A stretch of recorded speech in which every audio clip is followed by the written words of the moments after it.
स्वागत है आपका इंडिया न्यूज की कोविड ओपीडी में। डॉक्टर्स के पास चले, लेकिन इस वक्त एक बड़ी खबर आ रही है। यूपी के फिरोजाबाद में मरीज की मौत के बाद परिजनों ने जमकर हंगामा किया।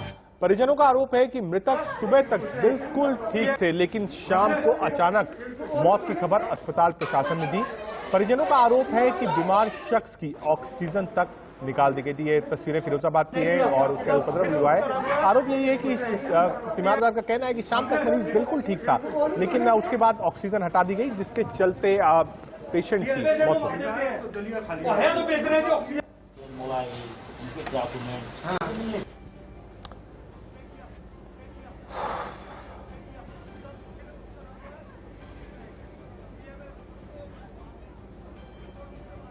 तब जाकर उन्होंने कहा इमरजेंसी आओ, मुश्किल से एडमिट में पहले तो पेंशन मैडम की कृपा से एडमिट तो कर लिया। उसके बाद कोई ट्रीटमेंट नहीं, उसका कोई दवा नहीं दी गई, कोई दवा नहीं। उसका वार्ड वालों को रिपोर्ट की गई, डीएम ने रिपोर्ट की, डीएम ने भेजा अपना कि भाई पेशेंट का रास्ते क्या है। उसके बावजूद कोई इलाज नहीं हुआ, ना डीएम की सुनवाई यहाँ पर ना।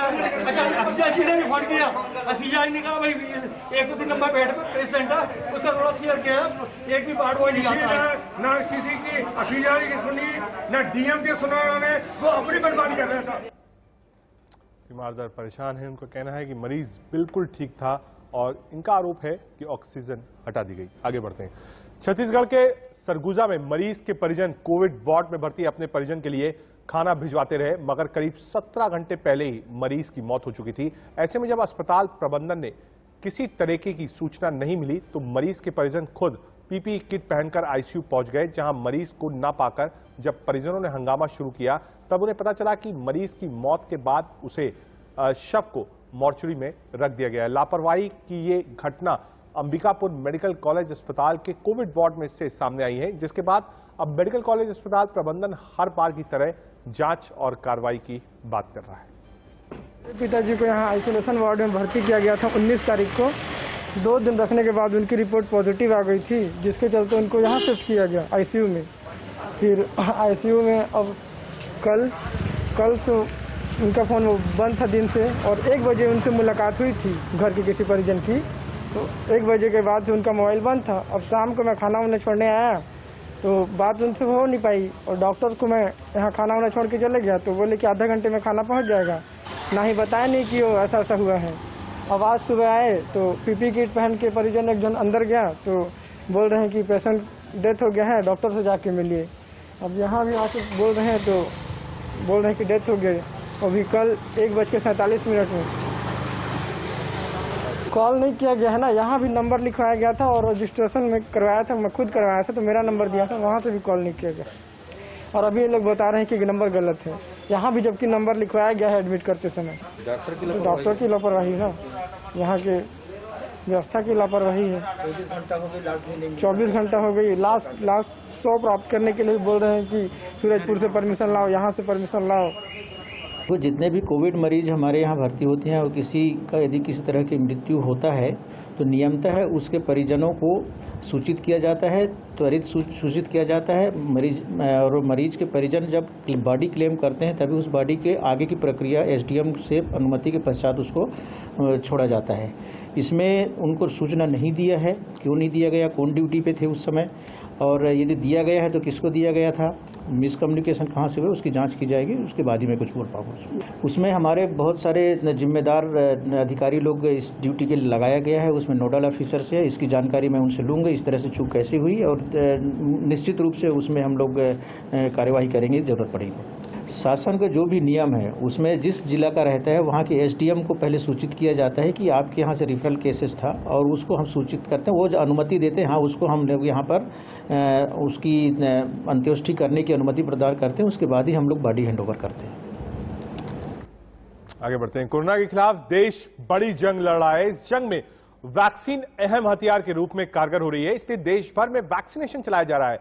अब 18 साल के ऊपर के लोगों के लिए वैक्सीनेशन चल रहा है। दिल्ली से लेकर चेन्नई तक टीकाकरण को लेकर लोगों की लंबी लंबी लाइनें देखने को मिली। दिल्ली के विनोद नगर में खुद डिप्टी सीएम मनीष सिसोदिया ने वैक्सीनेशन सेंटर जाकर जायजा लिया, तो वहीं मुंबई से लेकर भुवनेश्वर के कई सेंटर्स में लोगों की लंबी कतारें देखने को मिली। जी हां, विनोद नगर दिल्ली की तस्वीर है।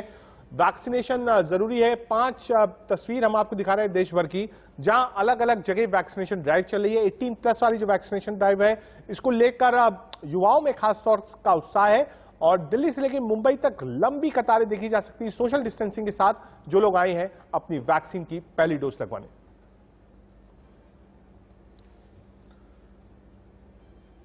कोरोना पर काबू पाने के लिए अभी देश के सिर्फ 2 ही उपाय दिखाई पड़ रहे हैं। एक तो लॉकडाउन, दूसरा वैक्सीन। देश के तमाम हिस्सों में लॉकडाउन तो लगाया जा रहा है, लेकिन वैक्सीन की कमी है।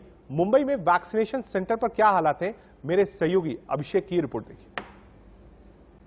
कोरोना को अगर हराना है तो वैक्सीन लगाना है और यह साफ तौर पर हर जगह संदेश दिया जा रहा है कि सब लोग खुलकर और आगे आकर वैक्सीन लगाएं। लेकिन वैक्सीन लगाने के लिए जब लोग आगे आते हैं तो वैक्सीन ही नहीं रहती है और वैक्सीन लगाने के लिए लोग घंटों घंटों कई दिन तक लाइन लगाते हैं, उसके बावजूद भी वैक्सीन नहीं मिल रही है। यह स्थिति है मुंबई के पास वसई इलाके का। आपको मैं दिखा रहा हूं इस वक्त वसई में, वसई विरार महानगर पालिका है। इस महानगर पालिका के अंतर्गत पालघर जिले में आता है और यहाँ पर देखिए कि वसई विरार का जो विंगरुला केंद्र है और इस केंद्र पर एवर साइंस सिटी के अंतर्गत आता है। यहाँ पर वैक्सीनेशन लगाया जाता है, यानी टीका लगाया जाता है वैक्सीन का। और यहाँ पर देख सकते हैं इस वक्त बोर्ड लगाया गया है, vaccine centre will be closed. और यह कब तक क्लोज रहेगा? जब तक कि कोई नया आदेश नहीं आता तब तक ये लगातार क्लोज रहेगा। लेकिन जो आप देख रहे हैं यहाँ पर भीड़ लोगों की, यहाँ पर यह सुबह 4 बजे से लोग खड़े हैं, कोई सुबह 3 बजे से खड़ा है, कोई सुबह 6 बजे से खड़ा है और लगातार यहाँ पर भीड़ बढ़ती हुई जाती है। लेकिन लोगों को वैक्सीन नहीं मिलता है। सिर्फ हर रोज यहाँ पर आते हैं और लोग घर वापस चले जाते हैं। और यही देख रहे हैं कि यहाँ पे तमाम बुजुर्ग महिलाएं हैं, बुजुर्ग लोग हैं, जो लोग वैक्सीनेशन पहली बार लगाने के लिए कोई आया, कोई दूसरी बार लगाने के लिए आया, लेकिन नहीं मिल रहा है। हम सीधे इन लोगों से जान लेते हैं, कब से आप खड़े हैं यहाँ पे, कौन सा डोज आपका है? मेरा तो अभी 2nd डोज के लिए आया हूँ और मैं मधुबन में रहता हूँ सर। 27 तारीख को आया था, तो मुझे फिर से आज का तारीख पे बुलाया था, तो आज आते हूँ 5 बजे से मैं खड़ा हूँ। अभी तक कुछ संदेशा भी नहीं, कोई सामने आके बोलता भी नहीं कर रहे हैं। और यह कहने के आरोप प्रत्यारोप में आम आदमी का परेशानी हो रही है। सबसे खास बात देखिए कि तमाम जो वैक्सीनेशन सेंटर होते हैं वहां पर कम से कम फोन नंबर लिखा जाता है कि अगर तकलीफ है लोगों को तो कम से कम पूछ सकते हैं। लेकिन यहाँ पर एक भी फोन नंबर तक लिखा नहीं गया है कि आखिरकार किससे लोग पूछें, किससे करें। और यह एक विचित्र स्थिति है और यह जरूर कहीं न कहीं नाक खोलने के लिए काफी है कि किस तरीके से लोग वैक्सीन लगाने के लिए परेशान हो रहे हैं। एक तरफ जहाँ कोरोना का लगातार संकट पूरे महाराष्ट्र में बढ़ता जा रहा है। महाराष्ट्र देश में नंबर 1 राज्य ऐसा है कि जहां पर सबसे अधिक कोरोना के मरीज हैं और इस जगह पर वैक्सीनेशन लगाने की काफी अधिक जरूरत है। अगर नहीं भी कहीं लगाई जाती है तो कम से कम लोगों को जानकारी सही मिले ताकि लोग भीड़ इकट्ठा ना करें। कैमरामैन विष्णु के साथ अभिषेक शर्मा, इंडिया न्यूज, वसई से। आपने मुंबई से ग्राउंड रिपोर्ट देखी अभिषेक की। वापस इंडिया न्यूज की कोविड ओपीडी में आपको लिख सकते हैं डॉक्टर बंसल, डॉक्टर अग्रवाल दोनों ही हमारे साथ मौजूद हैं। डॉक्टर साहब, अभी हमने जो रिपोर्ट दिखाई, अगर आपने सुना हो, अभिषेक की रिपोर्ट थी मुंबई से। वैक्सीनेशन सेंटर्स पे लाइन तो लगी है, लेकिन वैक्सीन नहीं है, वैक्सीनेशन सेंटर्स बंद हो रहे हैं। ऐसे में लोग भी बहुत परेशान हैं। और क्या इससे जो कोविड है, जो इन्फेक्शन है, बढ़ने का, क्योंकि अगर आप एक जगह पे 5-5, 6-6 घंटे लोग खड़े हैं तो क्या उससे इन्फेक्शन नहीं फैलेगा? डॉक्टर अग्रवाल, आपकी बिल्कुल सही बात है। एंड ये भी बात सच्ची है कि वैक्सीन की अवेलेबिलिटी कम है और डिमांड ज्यादा है। ये एक अच्छा साइन है कि डिमांड है लोगों में, लोग वैक्सीन लगवाना चाहते हैं। लेकिन साइमल्टेनियसली गवर्नमेंट की अगर आप कोविन ऐप में जाएं तो उन्होंने डेट भी दी है और उसमें उसके आगे उन्होंने स्लॉट्स भी दिए हैं, आपने कितने बजे आना है। लेकिन ये घबराहट में लोग जो पहुंच रहे हैं तो नेचुरली ये एक सोर्स ऑफ स्प्रेड भी हो सकता है। तो मेरी आपके द्वारा पब्लिक से एक प्रार्थना है कि सबको वैक्सीन लगेगा। अवेलेबिलिटी ऑफ वैक्सीन सरकार कोशिश कर रही है कि पहुंच सके। उतनी प्रोडक्शन नहीं है जितनी रिक्वायरमेंट है और जैसे जैसे प्रोडक्शन हो रही है वो आगे आगे मिल रही है। तो मुझे लगता है कि सरकार को अवेलेबल कराना चाहिए वैक्सीन, एडमिनिस्ट्रेटर्स को प्रॉपर सिस्टम बनाना चाहिए, डॉक्टरों को अपने एक तरीके से आगे आकर वैक्सीनेशन ड्राइव में पार्टिसिपेट करना चाहिए और जनता को भी घबराना नहीं चाहिए, पैनिक नहीं क्रिएट करना चाहिए। हम सब मिलकर ही इस वैक्सीनेशन ड्राइव को आगे बढ़ा पाएंगे। ठीक है डॉक्टर बंसल, आप कुछ ऐड करना चाहें वैक्सीनेशन ड्राइव को लेकर? जो सरकार काम कर रही है, एक तरफ लाइनें लगी हैं, वैक्सीनेशन हो रहा है, लेकिन वैक्सीन खत्म हो जा रही है। डॉक्टर बंसल। बिल्कुल, मैं डॉक्टर विनय की बात से सहमत हूं। कि वैक्सीन प्रॉपर अमाउंट में आनी चाहिए, प्रॉपर आनी चाहिए और लोगों में घबराहट नहीं होनी चाहिए। देखिए 8 महीने निकल गए, 10 साल पहले कोरोना, ऐसी कोई बात नहीं कि अगर आपको आज वैक्सीन तो कल आपको कोरोना हो जाएगा। आप अगर कोविड के प्रोटोकॉल मेंटेन करते हैं और जब आपका नंबर आए पे जाए तो हो सकता है कि आपको इतनी डिफिकल्टी का सामना ना करना पड़े। हाँ, सरकार को वैक्सीन प्रोवाइड करनी चाहिए और एक सिस्टम बनाना चाहिए कि किसी को अननेसेसरी बहुत ज्यादा देर तक ना करना पड़े, क्योंकि अगर बहुत ज्यादा देर वेट करेंगे तो वहाँ होगी और उसके अंदर कोविड फैलने के चांसेस बहुत ज्यादा होते हैं। तो सबसे सरकार को अच्छा सिस्टम बनाना चाहिए और लोगों को जल्दी नहीं बचानी चाहिए, जब उनका नंबर आए उस टाइम पर जाए और अपना वैक्सीन लगवाएं। ठीक है डॉक्टर अग्रवाल, एक छोटा सवाल मेरा और भी है आपसे। कई लोग वैक्सीन में बहुत चॉइस कर रहे हैं, कुछ लोग कह रहे हैं कोवैक्सीन लगवाइए, कुछ लोग कह रहे हैं कोविशील्ड लगवाइए। एक तबका ऐसा भी है जो इंतजार करना है कि कब रशियन मेड स्पुतनिक आएगी या फिर फाइजर की मॉडर्ना आएगी तब वो वैक्सीनेशन कराएंगे। यानी फाइजर की मॉडर्ना, उसके बाद स्पुतनिक, कोविशील्ड, कोवैक्सीन, इसमें भी लोग चूज करना चाहते हैं कि हम कौन सी वैक्सीन लगवाएं। इस पे क्या मापदंड होता है? क्या चारों वैक्सीन एक जैसी है? क्या चारों एक जैसा काम करती है या लोग सही मान रहे हैं क्या स्पुतनिक और मॉडर्ना ज्यादा काम करेगी? देखिए, ये बड़ा नेचुरल है कि जब मल्टीपल चॉइसेस अवेलेबल होंगी हाँ। तो लोग चूज करेंगे, नंबर 1। और ये भी जरूरी है और ये भी तथ्य है कि अलग अलग वैक्सीन की अलग अलग स्टडीज आई हैं और हम जैसे स्टडी पब्लिश हो रही है उससे किसी को घबराहट होती है या किसी को उससे कॉन्फिडेंस गेन होता है। मैं इसको एक बात और भी कहूंगा, एक तरीके से कॉर्पोरेट वॉर भी है, फार्मा इंडस्ट्री की वार है कि वो किसी वैक्सीन को डाउन करने के लिए उसके प्रति एक नेगेटिविटी भी फैलाते हैं, किसी में पॉजिटिविटी भी फैलाते हैं। मैं तो ये कहना चाहूंगा कि देखिए, वैक्सीन अवेलेबल है, आइडिया वैक्सीन को लेना है। सरकार ने इस बात पे काफी अध्ययन करके उन वैक्सीन को परमिशन दी है, चाहे वो क्यों परमिशन मल्टीपल को दी है, क्योंकि एक वैक्सीन हमारे यहाँ इतनी प्रोडक्शन नहीं हो पा रही है रिक्वायरमेंट के हिसाब से, इसीलिए 3-4 टाइप की वैक्सीन को परमिशन दी है। मेरे को लगता है जनता को घबराना नहीं चाहिए, जो भी अवेलेबल वैक्सीन है हाँ। वो आपको लगवा लेनी चाहिए उस समय, और हर के रिजल्ट लगभग बराबर हैं, ऐसा मेरा पूरा विश्वास है as a medical activist and medical district. ठीक है, हाँ, ठीक है। अगर जिन लोगों के पास चॉइस है, जो इस पे आगे जाना चाहते हैं, उनकी मर्जी है, लेकिन आज के दिन जरूरी है कि आप वैक्सीन लगवाएं, क्योंकि इस एपिसोड में ये देखा गया है सेकेंड वेव में कि जिन लोगों ने वैक्सीनेशन लगवा लिया है दोनों डोजेज में, उनको कोरोना हुआ तो है लेकिन माइल्ड टू मॉडरेट फॉर्म में हुआ, उन केसेस में मॉर्टेलिटी बहुत ही कम हुई है, तो इसलिए वैक्सीनेशन ने बहुत बड़ा रोल प्ले किया है। ठीक है डॉक्टर बंसल, अब वैक्सीन को, यही सवाल आपसे भी है, वैक्सीन को लेकर बहुत चॉइसेस हैं और लोग इंतजार कर रहे हैं कि इंपोर्टेड वैक्सीन आ जाए तब हम लगाएं। एक तबका देश में है जिसने वैक्सीनेशन प्रोसेस से अपने आप को अलग रखा और वो इंतजार कर रहा है कि स्पुतनिक या मॉडर्ना है, उसके बाद वो वैक्सीनेशन सेंटर जाएगा। देखिए, लोगों की अपनी चॉइस है, गवर्नमेंट ने प्रोवाइड कर दी है और मेरे ख्याल से जैसे हमें डबल डोज लगवाई है कोविड और मुझे कोई प्रॉब्लम नहीं हो रही, तो अगर कोई अपनी चॉइस से क्योंकि कोरोना पैंडेमिक के रूप में फैला हुआ है, अगर वो वेट कर रहा है मान लो 6 महीने की, 4 महीने की, और अगर कोरोना हो गया उनको या उनकी फैमिली के मेंबर को बड़ा भारी नुकसान हो सकता है, जैसा कि आपको देखा गया।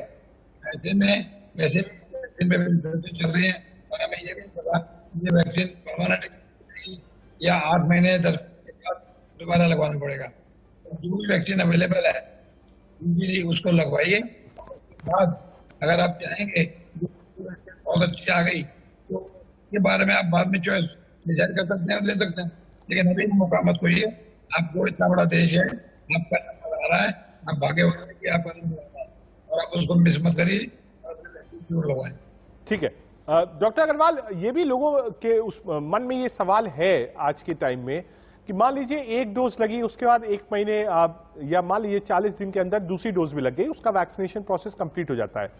ये जो बूस्टर है, ये जो वैक्सीन है, चाहे कोविशील्ड या कोवैक्सीन, जो 2 इस वक्त उपलब्ध है, ये कब तक आपकी बॉडी को इम्यून रखती है, कब तक रक्षा कवच प्रोवाइड करती है? क्योंकि लोग कह रहे थे कि 7 से 8 महीने बाद दोबारा आपको बूस्टर लगवाना पड़ सकता है। डॉक्टर अग्रवाल, देखिए, अभी इस बारे में कोई स्टडी नहीं है, लेकिन हाँ, हमारे साइंटिस्ट ने एक बात जरूर कही है कि पर्टिकुलरली कोविशील्ड वैक्सीन जो है उसमें हम गैप 6 से 8 हफ्ते का दे सकते हैं, और हमको वो 6 से 8 हफ्ते के बीच में लगवानी चाहिए। कोवैक्सीन के बारे में अभी ऐसी कोई स्टडी नहीं आई है। जहां तक ये सवाल है कि इसकी इम्यूनिटी 8 महीने या 10 महीने रहेगी, इसकी कोई अभी तक कोई इसकी प्रामाणिकता नहीं है, और ऐसी कोई रिसर्च भी नहीं है, और इतने हमारे सैंपल ऑफ केसेस भी नहीं है। आने वाले समय में ये पता लगेगा कि जो वैक्सीन मैंने आज लगवाई है उसकी इम्यूनिटी मुझे कितने समय तक है, और क्या मुझे एक दूसरी बूस्टर डोज की जरूरत होगी या नहीं होगी। अभी तक क्योंकि इस वैक्सीन ने 1 साल में डेवलप हुआ है, जो वैक्सीन को डेवलप करने में 5 से 6 साल लगते हैं, हमारे साइंटिस्ट ने उतनी तत्परता से, इतनी एफिशिएंसी दिखाते हुए आज कोरोना की वैक्सीन को लाए हैं। तो आई एम श्योर उसमें कुछ ना कुछ जब आने वाले समय में पता लगेगा कि एक वैक्सीन की जो 2 डोजेज हैं ये आपको इम्यूनिटी कितने समय तक प्रोवाइड करती है, और क्या उसके बाद आपको एक और डोज की जरूरत है या नहीं है, इसके बारे में आज कुछ टिप्पणी करना उचित नहीं होगा। ठीक है डॉक्टर बंसल, वैक्सीन की क्योंकि हमने बात करी, ऑक्सीजन की लगातार चर्चा चल रही है, एक बार चाहूंगा डॉक्टर बंसल को लाया जाए। डॉक्टर बंसल, पीक को लेके बहुत सारे प्रेडिक्शंस हैं, और अमूमन ज्यादातर जो प्रेडिक्शंस हैं वो यही है कि 15 तारीख के आसपास इस सेकंड वेव का पीक हो सकता है। क्या आप मानते हैं कि वो कंक्लूसिव एविडेंस की तरफ चल रहा है कि हाँ 15 तारीख तक या 16-17 के आसपास सेकंड वेव का पीक हम देख सकते हैं हिंदुस्तान में? देखिए, ये सब ये सरकार को आइडिया लगाना पड़ेगा, उसके हिसाब से तैयार करनी है। आम जनता को इसके बारे में नहीं सोचना। अगर वो इसको सोचेंगे तो घबराहट होगी, और घबराहट के मारे को करेंगे या उनकी फैमिली को नुकसान होगा। हमें इस कोविड बीमारी का मुकाबला करना है, पीक आज हो या 1 महीने बाद हो। सरकार के लिए जरूरी है कि वो पीक का ध्यान रखें, और जो अपना सिस्टम को इम्प्रूव करना है, ऑक्सीजन सप्लाई करने का, हॉस्पिटल के बेड बढ़ाने का, किसी को कोई प्रॉब्लम होती है तो उसको किस्त मिले, उसको प्रॉपर्टी मिले, तो वो चीज सरकार के लिए, और आम जनता के लिए कोई फर्क नहीं पड़ता। अगर पीक नहीं है तभी लोगों को कॉम्प्लिकेशन हो रही है, और पीक अगर आ भी गया अब वो थोड़ा सा ही जा पा सकता है, तो इससे आम जनता को मतलब नहीं रहता। ठीक है डॉक्टर साहब, एक डॉक्टर अग्रवाल से सवाल है। डॉक्टर साहब, एक कॉमन सवाल है, आज मेरे फ्रेंड ने पूछा, उसको गले में दिक्कत थी, बहुत कोई फीवर नहीं है, कोई और सिम्टम नहीं है, लेकिन गले में हल्की दिक्कत थी, तो क्या उसको टेस्ट करवाना चाहिए या नहीं करवाना चाहिए? मेरे ख्याल से उसको जरूरत नहीं है, और उसको अपने लोकल फिजिशियन को जरूर दिखाना चाहिए, और वो जैसा भी, अगर वो लोकल URI है या लोकल छोटा सा इन्फेक्शन है तो अकॉर्डिंग टू हिज एडवाइस उसको अपना इलाज कराना चाहिए। टेस्ट के लिए भागना नहीं चाहिए। ठीक है तो सब कुछ लोग हैं जो प्रिकॉशन में ही अब एजिथ्रोमाइसिन, इन्वर्टमिन, ये दवाइयां लोगों ने खानी शुरू कर दी है। मतलब जो प्रिस्क्राइब्ड कोविड मेडिसिन है, टेस्ट हो रहा है नहीं हो रहा है, लेकिन लोगों ने दवाइयां खाना शुरू कर दी, कहा कि कोई बात नहीं, आप प्रिकॉशनरी एजिथ्रोमाइसिन खा लीजिए तो कम से कम बचे रहेंगे। डॉक्टर अग्रवाल, मैं इस चीज के बिल्कुल खिलाफ हूं। आप कोई भी दवाई जो ओवर द काउंटर ड्रग नहीं है उसको आपको प्रिस्क्रिप्शन पे बेस्ड ही होना चाहिए और डॉक्टर की सलाह लेनी चाहिए। दिल्ली जैसी जगह पे या टाइप 2 टाइप 3 सिटीज भी हैं, वहां पे भी डॉक्टर्स अवेलेबल हैं, आप उनसे कंसल्ट कीजिए ताकि किसी दवाई का आपको विपरीत उस पर असर ना हो और आपको नुकसान ना हो। तो इसलिए जो दवाई जरूरत है उसी को लिया जाना चाहिए, नहीं तो नहीं लिया जाना। ठीक है एक बार डॉक्टर बंसल के पास चलते हैं। डॉक्टर बंसल, वही बात है, लोगों में इतना पैनिक है कि लोगों ने विटामिन तो खा ही रहे थे, विटामिन सी, सेलिन, जिंकोविट खा रहे थे, लेकिन अब लोगों ने एंटीबायोटिक ड्रग्स और एंटीवायरल ड्रग्स भी लेनी शुरू कर दी। उसने कहा प्रिकॉशन है, खा लीजिए, कल को बीमार पड़ जाएंगे तो अस्पताल में बेड नहीं है, ऑक्सीजन मिलेगी नहीं। आप देखिए HRCT थोरैक्स, जो शायद ये नाम बहुत कम लोग जानते थे, लेकिन अधिकतर देश की जनता ये नाम जान गई और खुद ही जा रही है कि आप HRCT कर दीजिए। लोग खुद दवाइयां खाना शुरू कर दिए हैं, क्योंकि लोगों का कहना है कि अगर खुदा न खास्ता कल कोविड हो जाएगा तो हॉस्पिटल भी नहीं है, बेड भी नहीं है, ऑक्सीजन भी नहीं है। डॉक्टर बंसल, देखिए बिल्कुल ठीक कहा आपने, जो शंकाएं हैं वो बिल्कुल सही हैं, लेकिन इन शंकाओं के नुकसान कर रहे हैं। एंटीबायोटिक बिना कोविड के अंदर एंटीबायोटिक कोई डायरेक्ट रोल नहीं है। ये लोग एजिथ्रोमाइसिन खा रहे हैं, एंटीबायोटिक खा रहे हैं, उससे हमारे बॉडी के नॉर्मल कम्युनिकेशन कर जाते हैं और व्यक्ति को लूज करते हैं, और कॉम्प्लिकेशन हो सकती है, एक्शन भी कर सकते हैं। क्योंकि मरीजों को या लोगों को नहीं पता है, तो बिना किसी डॉक्टर के प्रेस्क्रिप्शन क्वालिफाइड डॉक्टर के ये एंटीबायोटिक नहीं खानी चाहिए, जो कई बार नुकसान कर देती है। एंटीवायरल दवाइयाँ भी रिसर्च चल रही हैं, कोई डायरेक्ट नहीं पता कि ये इसके अंदर वायरल को खत्म करती है या स्लो करती है। तो जब तक ये कॉम्प्लिकेशन ना हो, अपने डॉक्टर से बिना पूछे इन दवाइयों का सेवन करना बहुत गलत चीज है। हमारे देश में कोविड से पहले भी हमारे से लोग पूछते हैं खांसी हो गई, एजिथ्रोमाइसिन खा रहे हैं, डॉक्टरसाइक्लिन खा रहे हैं, एमोक्सिसिलिन खा रहे हैं। तो ऐसा नहीं, जो वायरल बीमारियां हैं वो अपने आप के हिसाब से ठीक होती है और इसमें पहले की मिटा के एंटीबायोटिक बिल्कुल गलत है। ठीक है डॉक्टर अग्रवाल, पीक के बारे में हमने आपसे समझा, आरटीपीसीआर के बारे में आपसे समझा। एक चीज है, ये मेरा अपना सवाल है, ये मेरे किसी फ्रेंड ने नहीं पूछा, किसी कॉलर ने पूछा, ये मेरा अपना पर्सनल सवाल है कि क्या किसी भी पैंडेमिक में दो ही वेव, दो ही पीक हो सकते हैं या आगे और भी हो सकते हैं? डॉक्टर अग्रवाल। नहीं, आपका ये सोच गलत है। एंड जैसा देखा गया है कि पेंडेमिक में थर्ड वेव, बल्कि जैसे इस पेंडेमिक में भी एक्सपेक्टेड है कि थर्ड वेव भी एक्सपेक्टेड है। और आज जैसे हम डेवलप्ड कंट्रीज की बात करें, अमेरिका की, ब्राजील की या यूरोप की, तो वहां पे अब थर्ड वेव धीरे धीरे आ रहा है। तो इसलिए अगर इसके थर्ड वेव को रोक हम तभी सकते हैं जब हम प्रॉपर वैक्सीनेशन अपने हर एम्प्लॉय का कर लें। अगर इजराइल सारा अपना वैक्सीनेशन करा सकता है या कुछ देश, न्यूजीलैंड पूरे लोगों को वैक्सीनेशन करा सकता है, तो हमको इंडिया में भी बड़े पूरे तत्परता से और एक पूरी स्कीम के अंतर्गत जल्दी से जल्दी सारे सिटीजन्स को वैक्सीनेट करना चाहिए। ठीक है डॉक्टर साहब, मतलब हम ये माने कि जितनी जल्दी देश का वैक्सीनेशन प्रोसेस चलेगा उतनी जल्दी हम देश के रूप में तैयार हो जाएंगे, हर व्यक्ति तैयार हो जाएगा कोविड से लड़ने के लिए। डॉक्टर बंसल। बिल्कुल ठीक आपने। इसके अंदर क्या होना चाहिए कि गवर्नमेंट को लाइट नहीं होना चाहिए, इसको सीरियसली लेना चाहिए। फोर्स है वाई, हम उसकी परवाह नहीं करनी।